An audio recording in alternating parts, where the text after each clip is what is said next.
Un cordial saludo a todos desde Pamplona. Quiero hablaros hoy de esta novela, La sombra de otro, de Luis García Jambrina. Es una novela histórica centrada en Cervantes. Es una novela que recorre toda la biografía de Cervantes desde sus años de mocedad hasta su muerte.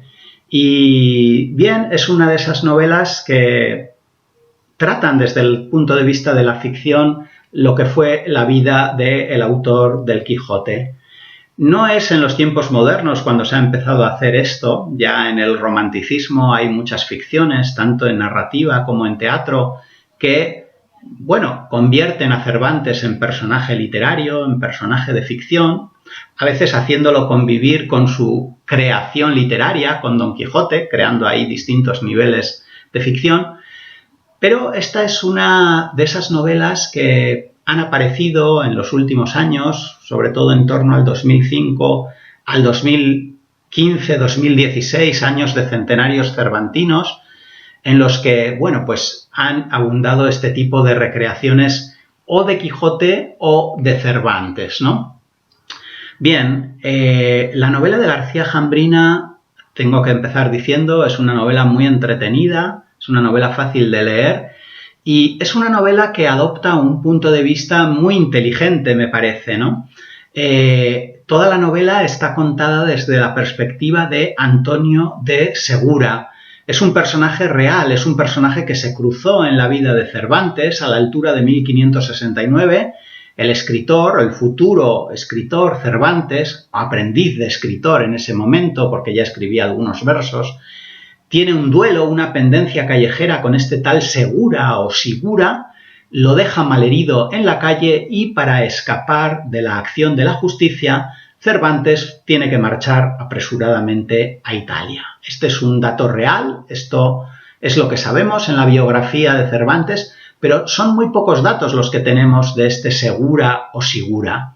En este sentido, el hecho de haber elegido a un personaje real pero con muy poca documentación, pues le permite al escritor inventar, fabular, crear desde el punto de vista literario, pues muchos episodios y muchas acciones divertidas para ir acompañando a Cervantes a lo largo de toda su biografía, ¿no? Cervantes deja malherido a Segura, ahora estoy hablando de la novela, y a partir de este momento, movido por su deseo de venganza, Segura se va a encargar de perseguir a Cervantes donde quiera que esté. Va a ser como una especie de mano negra, ¿no? Que allá donde quiera que esté Cervantes, pues va a tratar de llevarlo a que le suceda algo malo, ¿no? De que le ocurra alguna desgracia, de que las cosas no le vayan bien, etc. Ahora bien, hay un determinado momento de la acción, mediada la novela aproximadamente, en el que Segura tiene una crisis, una conversión. Se cae del caballo como Saulo, no es una mera coincidencia, no es una casualidad, y a partir de ese punto reflexiona, ¿no?, sobre lo que ha sido su vida. Toda su vida ha sido perseguir a Cervantes, causar el mal a Cervantes. En realidad no ha vivido una vida propia. Él hubiese querido a lo mejor hacer otras cosas que no ha podido desarrollar por perseguir ese deseo de venganza, ¿no?, contra Cervantes. Entonces aquí hay un quiebro, ¿no? Y a partir de este momento Segura se da cuenta de que debe hacer lo contrario, debe proteger a Cervantes. Y de esta manera, a partir de este punto, todas las cosas buenas que le pasan a Cervantes en su vida, en la novela son cosas buenas que le pasan porque Segura está detrás moviendo los hilos para que así suceda. Bueno, entre esas cosas positivas que le pasan a Cervantes en el tramo final de su existencia está poder redactar el Quijote, la primera parte de 1605, y luego, pues después de unos años de demora, pinchándole Segura, moviendo los hilos Segura para que así suceda, pues terminar la segunda parte, el Quijote de 1615, entre otras cosas en respuesta al Quijote de Avellaneda de 1614, ¿no? Es interesante recordar también que García Jambrina es profesor de literatura, experto en el Siglo de Oro de la Universidad de Salamanca y, por tanto, el conocimiento que tiene de la época, de la cultura y de la literatura de aquel entonces, pues es muy evidente cuando leemos las páginas de la novela, ¿no? Evidentemente, para un lector que sepa más de la biografía de Cervantes y que sepa más de la intrahistoria del Siglo de Oro, pues quizá pueda disfrutar más algunos detalles porque será capaz de identificarlos y eso le causará un deleite, un disfrute especial. Y para quien no los conozca, pues podrá disfrutar, ¿no?, también con este acercamiento, insisto, desde la ficción a la biografía, a la vida de Cervantes. García Jambrina nos retrata, y esto también me parece un detalle interesante, a un Cervantes nada heroico, a un Cervantes nada idealizado, ¿no? Es un Cervantes pendenciero, es un Cervantes que le gusta la aventura, los viajes, es un Cervantes taur, aficionado al juego, al vino, también incluso alcahuete de las mujeres de su familia, ¿no?, para sacar dinero y para sobrevivir. No es el típico retrato completamente idealizado, ¿no? El Cervantes que nos presenta García Jambrina en su narración tiene un poco esto de blanco y de negro, ¿no? Tiene algunos matices de gris, ¿no? No es solo blanco o no es solo negro, sino que tiene esos matices, ¿no? Es también un personaje noble, es un personaje tenaz, es un personaje que en un determinado momento actúa como espía al servicio de la corona, pero tiene también pues esos otros momentos, bueno, digamos, no tan heroicos, ¿no? Y la novela nos lo retrata en el doble plano, ¿no? No se queda solo con el retrato idealizado. No me cabe duda de que Luis García Jambrina se ha divertido escribiendo esta novela, que por otra parte está llena de juegos intertextuales, ¿no? Comenzando por la propia estructura de la novela, ¿no? En una especie de palabras preliminares se nos dice que lo que estamos leyendo es un manuscrito encontrado por el autor en una librería de viejo de la plaza de Zocodover de Toledo, y que el autor se ha limitado a transcribirla, etcétera, etcétera. Bueno, pues este es un recurso evidentemente bien conocido y un guiño más al Quijote, ¿no? Hay muchos guiños al Quijote, hay muchos pasajes, elementos, anécdotas o cosas que le pasan a Don Quijote en la novela cervantina que aquí se aplican a la biografía de Cervantes, ¿no? Y también, pues, en ese encontrar los ecos del Quijote en la biografía, en esta novela histórica de Cervantes, pues es también un elemento muy interesante. Más allá de la peripecia y de la aventura, creo que la novela de García Jambrina también tiene un componente un tanto más serio, ¿no? La novela es una buena reflexión, insisto, siempre desde la ficción, desde este género de la novela histórica, de el tema de la envidia, ¿no?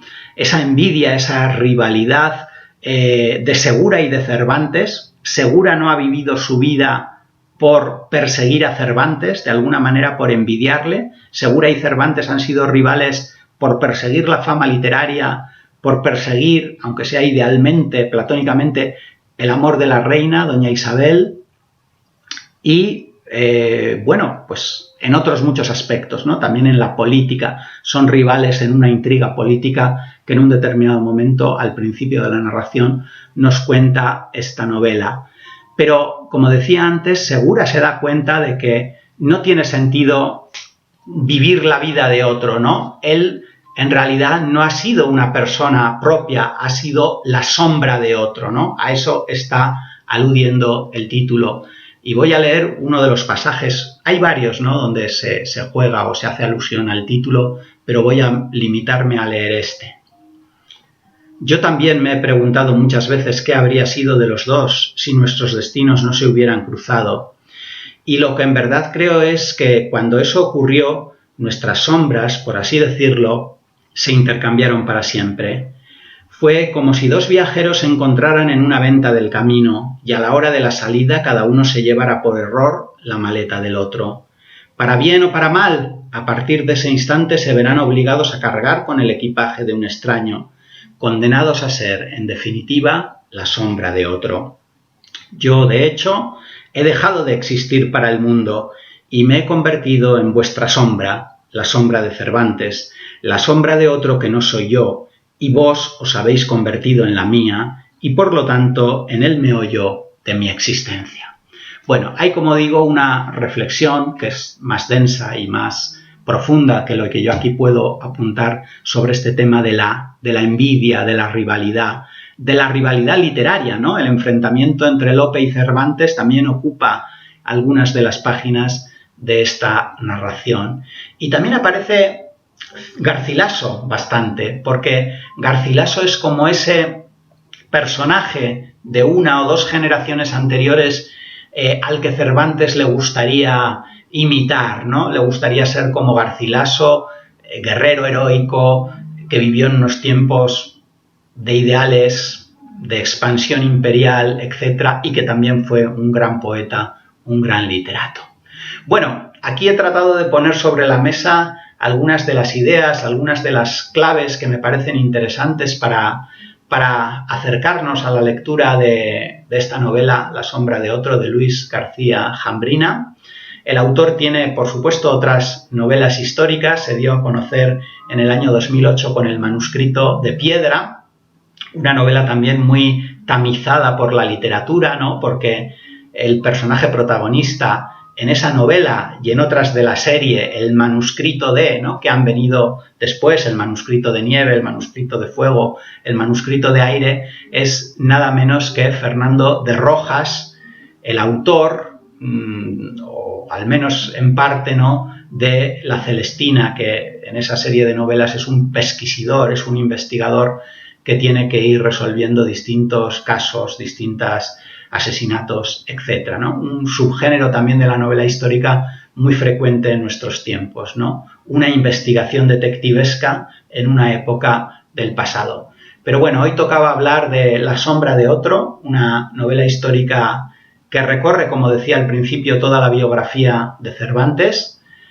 Una novela que me parece interesante, una novela amena, fácil de leer, en la que vamos a aprender cosas sobre el Siglo de Oro y, bueno, que puede ser un magnífico plan de lectura para estos días en los que, por desgracia, todos tenemos que estar confinados en nuestras casas. Este tiempo de cuarentena es también un tiempo para aprovechar, para leer mucho. Esta es una de las primeras recomendaciones que les hago y nada más. Cuidaos mucho y pronto nos volveremos a encontrar. Un abrazo desde Pamplona.